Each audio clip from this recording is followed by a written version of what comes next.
Welcome to Fintech Focus, Skadden's podcast for fintech industry professionals.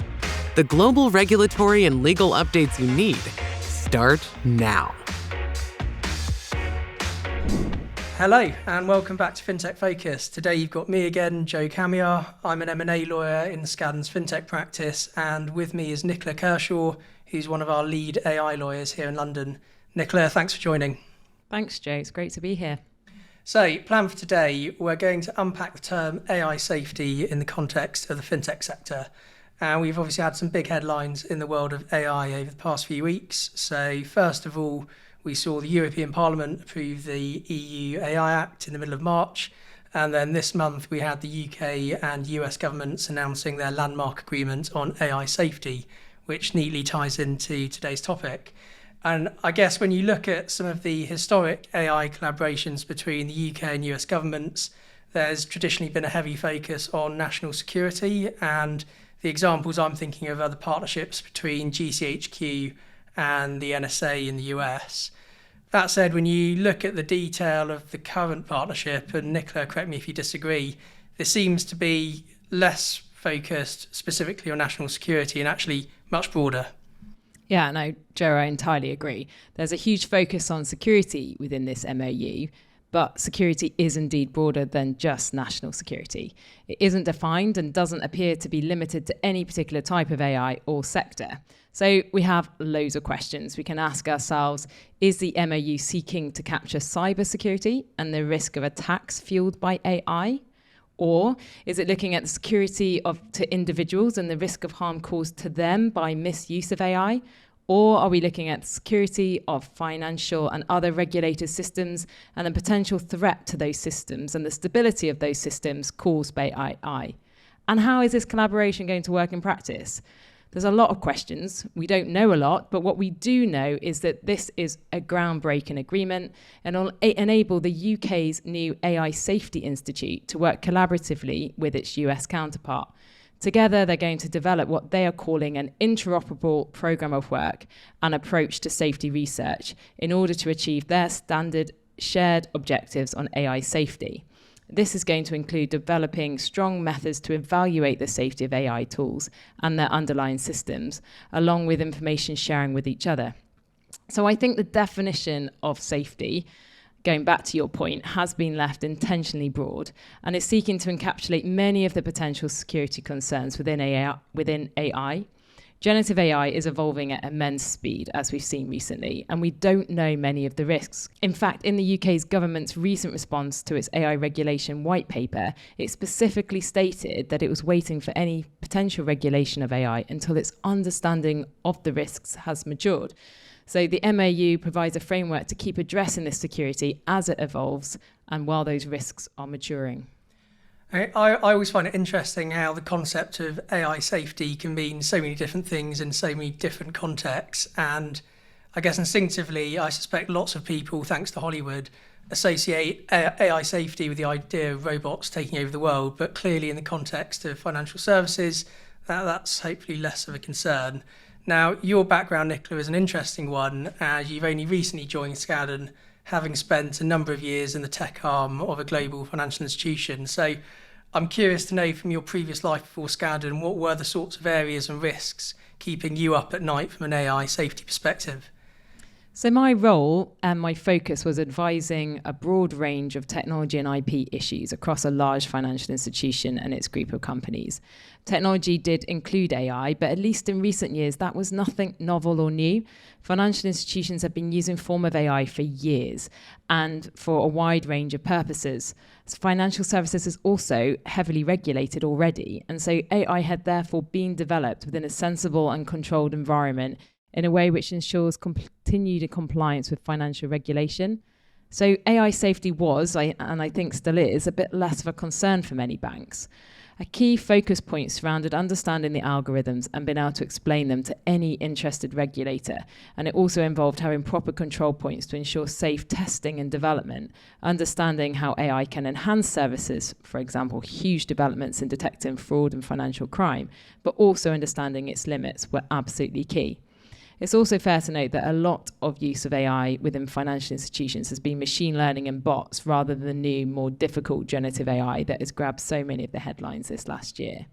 So I guess we're saying financial institutions have in some respects already been paving the way with examples of safely deploying AI given the highly regulated environments that they're operating in. And I think it's fair to say that we're not seeing a call to arms for fresh AI-focused legislation in the UK. And my sense is that government's positioning seems to be that we have a principles-based approach that's adaptable and also sector and regulator-led. Now, that's pretty distinct to the proactive and much broader statutory approach that we're seeing in Europe, for example, through the EU AI Act, which we'll come on to. And when you then look at what the regulator is actually saying, again, my sense is there seems to be little appetite amongst the likes of the Bank of England, PRA, FCA for a sector-specific statutory framework. And instead, the focus seems to be on understanding how the patchwork of existing regulatory frameworks apply to AI technologies. So, Nicola, what in your view are the most material touch points with the existing regulatory regimes? I mean, clearly for entities providing financial services in the UK, the FCA rules and CISC will continue to apply and are key touch points. This is nothing new, but these rules need to be interpreted with a specific AI tool in mind. As with any technology within financial services, key focus points will be on market stability, maintaining due skilled care and diligence and evidencing that, operational resilience, consumer duty and treating customers fairly, and transparency with the regulator. The senior managers and certification regime will continue to apply and needs to be considered in relation to the development of any internal or external AI tool. In addition to this, the use of personal data within an AI model or system is also a key touch point for financial institutions. For some banks, particularly institutional banks, personal data is only incidental to the use case in hand, with the real focus being on the corporate relationship. However, the UK GDPR still applies in full, and achieving transparency with data subjects in this context can be really quite challenging. Makes sense. And I guess my sense from recent discussions with regulators that you're also present at is that we can expect to see, at the very least, more guidance on how those regimes apply to AI. That said, do you actually think it's realistic that the UK continues to veer away from legislating for AI altogether? When you look at the industry feedback, the sense is that there's a push for a globally harmonised approach to AI regulation, and clearly that's not the case when you look at what's happening in the US and the UK vis-a-vis Europe. And a second question, if I can, are there any aspects of the existing regulatory regimes where you can see gaps forming as use cases for AI amongst fintechs and banks changes over time?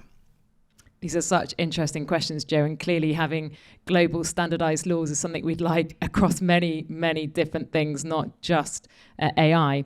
I mean, I think there's a strong use cases for AI within financial services, including things like AI-based credit worth assessments, fraud and financial crime detection, market research and drafting research papers, and risk assessments for insurance. The list goes on and on and on.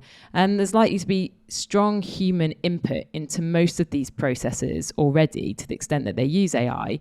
And so that, along with the requirements of other financial regulation, is arguably enough. However, it should be noted that some of these use cases, particularly those which involve individual consumers directly, for example, risk assessment for health insurance of an individual, will be considered high-risk AI under the new EU AI Act, and so will be subject to heightened requirements. We're expecting to see further development by the European standardisation bodies here, and whether in fact there will be additional requirements for those within financial services. I mean, for the most part, the training and control framework are already in place within financial services, and this is likely to satisfy much of the EU AI Act. So arguably, there's no need in financial services, at least, for additional regulation. Additional guidance, though, on how to evidence certain requirement or to comply with topics such as the GDPR would be very welcome. That all being said, for other industries, I think the use case against additional regulation is less clear, particularly with generative AI. And I think this is where the government should focus, both in terms of additional regulation and guidance with how to comply with existing legislation. So on the topic of legislation, we've obviously both mentioned the EU AI Act, and now that's been formally approved by the EU Parliament within the past few weeks. It's obviously had various guises and iterations over a fairly protracted period, so perhaps you could give us a high-level overview, if that's possible, of where that piece of legislation has finally landed. I mean, that's a challenge. It's a vast piece of legislation, 270 pages, I think. So a high-level overview is a bit of a challenge in the time, but here are some key takeaways. First of all AI systems need to be categorized on a risk-based approach. So there's minimal risk systems, which are already widely used, such as spam filters. They are, in fact, AI, and they are largely unregulated and will continue to be unregulated, proceed as normal. But then the other AI systems need to then be categorized according to their level of risk. There'll be minimal transparency and disclosure requirements to certain AI systems, such as chatbots, and the users need to be aware that they are interacting with an AI system. There are then high-risk systems. Example of these within financial services could include things like AI credit worth checks or risk assessments for health insurance, where we'll need to implement training, appropriate human oversight, and maintenance of technical documentation to ensure identified risks are mitigated. There'll also be a need for fundamental right impact assessments prior to deployment, which is very similar to what we've seen under the GDPR. There are then AI systems which are prohibited as unacceptable risk, but it seems unlikely, in my experience at least, that financial service entities will be engaging with this type of AI. Other key headlines from the EU AI Act include the need to respect intellectual property rights within the use of AI, so it could impact research taken from the internet. And this could also actually impact financial services entities in needing to potentially share trade secrets on where they source their research from. Entities will also be liable for breach of the Act, even if the underlying technology is white-labelled or provided by a third party. And another key point to note is there'll be a new AI office which will sit within the Commission and will be tasked with overseeing the most advanced AI models. I could go on, but in the time, I think that's a good summary of the key highlights. Fair enough. Well, more specifically then, so as I understand it, aspects of the Act will have extraterritorial effect. So if you're a UK-based fintech, what are the sort of things you should be thinking about in practice, particularly for those fintechs looking to deploy AI either internally or as an integrated part of their client-facing products and services? I think there's a few things that all companies, including fintechs, can do now to prepare for the EU AI Act, but also to help ensure that they're complying with other regulation and legislation in other countries as well. Many fintechs will probably be doing a lot of these things already, but it's always good to have a checklist. Firstly, I'd suggest that companies create a central inventory of AI systems and models that are deployed and being developed within the entity. And this should include all systems and models, regardless of whether they are internal or external. The inventory should contain details such as the purpose of the AI, what data and IP is being processed, how the technology works, what are the use cases and the intended purpose. So as much detail as possible. And it should also reference any data privacy impact assessment conducted in relation to that AI, if it uses personal data, and also note whether third-party technology is being used as part of it. Once the inventory is complete, companies can then look at that list and consider whether the AI Act would apply to each system and model and to what extent, and then record that within the inventory. And they might also like to categorize each model and system in relation to which risk category it would fall under as part of the EU AI Act. Next, the existing technology policies and procedures of the company should be updated to ensure they specifically cover AI. And this should include statements prohibiting certain types of AI and specific action that should be taken when certain data or IP is going to be used. It should also include requirements to keep the inventory updated and what review process needs to be undertaken before a use case can firstly be explored and then deployed by the company. I mean, to that end, I suggest fintechs consider implementing an AI approval process, similar to how many financial institutions review and approve external vendors. This process would perhaps include an approval committee, which could be virtual and in person, but would have representatives from risk, compliance, legal, the business, and the CISO team, and potentially, if there's personal data involved, should include the DPO also. And that committee would review all AI proposals, and approve them before they go live. Finally, the inventory should be then reviewed in light of the EU AI Act and the company's processes as a whole to determine what gaps, if any, there are, and then form a remediation plan. We realise that companies have limited budget and time, so focus on the highest risk AI systems first and the biggest gaps, and consider what new internal processes need to be created. As part of this, third-party contracts should be considered to ensure the appropriate due diligence has been conducted, there's ongoing right of audit, and there's proper contractual protections in place. We've obviously been looking at this from a regulatory and legislative perspective up to now, but as AI is increasingly deployed in client-facing platforms, it's interesting to see some of the contractual risks which are starting to emerge for businesses. The other month, actually, I had a friend complaining to me about a customer service chatbot that he'd introduced on his website, and the chatbot had actually started offering out discounts to clients, much to his despair. And it was interesting, particularly because it was around the time of the Air Canada ruling. Yeah, I mean, that's right. The Air Canada ruling was in February, and in that one, a tribunal ruled that Air Canada was obliged to honour a discount offered by a chatbot. It's a further example of the measures and safeguards that firms will need to have in place to ensure that the outputs from its AI tools are accurate and not misleading. It's the same with chatbots used by banks and other financial services. If a chatbot offers a price on something or conducts a trade, but there was a technology error, can that trade or contract be undone? Often with services such as electronic trading, the electronic services agreement in place will state that trades can be unwound at the bank's discretion if there is a technology error. But that potentially becomes a lot more complex when facing consumers, individuals, rather than B2B. Also, there are questions like, where do you put the terms and conditions of the bot, and how do they become binding? Where does someone click to accept them when they're dealing with a bot?